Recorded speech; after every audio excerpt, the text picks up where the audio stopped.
বন্ধুরা, আজকে নিয়ে এসেছি চিতল মাছ। চিতল মাছের পেটি। এটা রান্না করতে লাগবে আমার আলু, টমেটো কুচি, লঙ্কা গুঁড়ো, কাঁচা লঙ্কা বাটা, জিরের গুঁড়ো, হলুদের গুঁড়ো আর ফোড়নে তেজপাতা আর শুকনো লঙ্কা আর গোটা জিরে। তেল গরম হয়ে গেছে, এবার মাছগুলো একে একে ছেড়ে দেবো।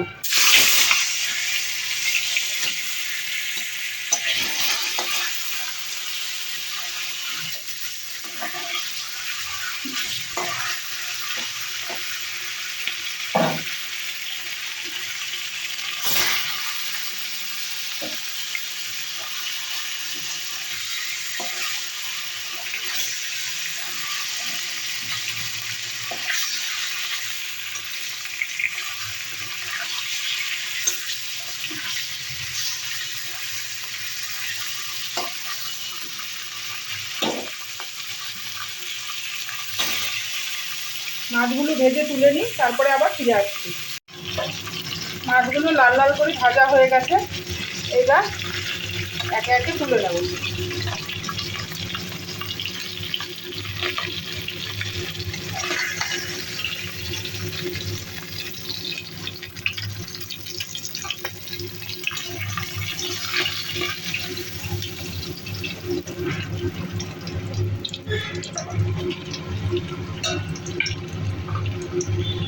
ওই মাছ ভাজার তেলের মধ্যেই দিয়ে দেবো ফোড়নে তেজপাতা, শুকনো লঙ্কা আর গোটা জিরে।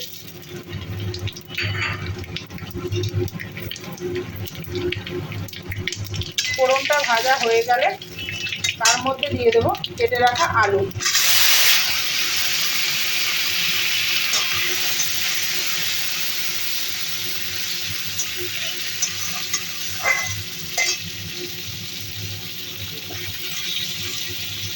দিয়ে দেবো লবণ, পরিমাণ মতো লবণ দিয়ে আলুটাকে ভেজে নেব।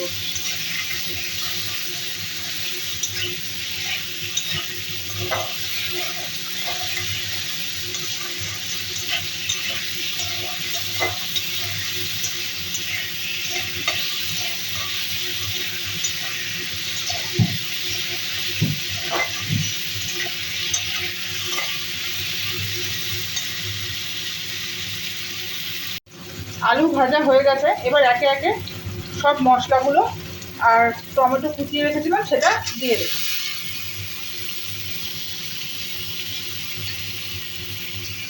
কাঁচা লঙ্কা বাটা,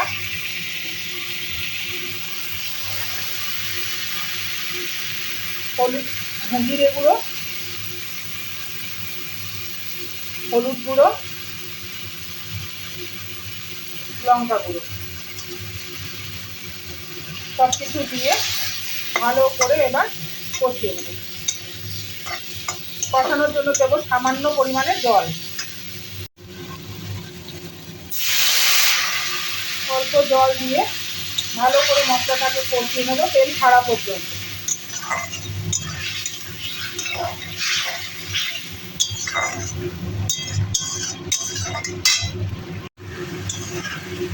মশলা কষানো হয়ে গেছে, এইবার জল দিয়ে দেবো। একদমই মশলার থেকে তেল ছেড়ে দিয়েছে, টমেটোও সেদ্ধ হয়ে গেছে। এবার জল দিয়ে দেবো।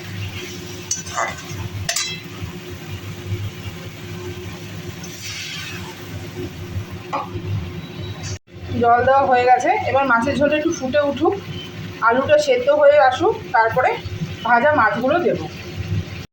মাছের ঝোল ফুটে গেছে, এইবার একে একে ভেজে রাখা মাছগুলো দিয়ে দেবো।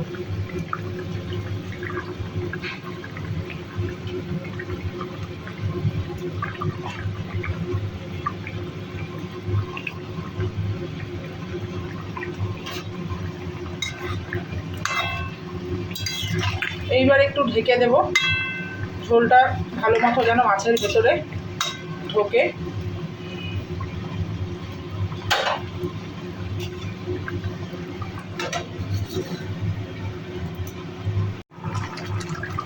এবার দেখে নেবো আলুগুলো সেদ্ধ হয়েছে কিনা।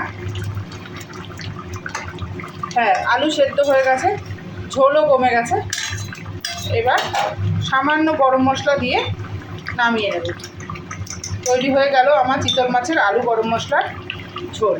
লাল লাল করে রাঁধতে হবে এই রান্না। একটু ঝালে নুনে চড়া চড়া হলে খেতে ভালো লাগবে। আপনাদের কেমন লাগলো আমার এই রান্না জানাতে ভুলবেন না।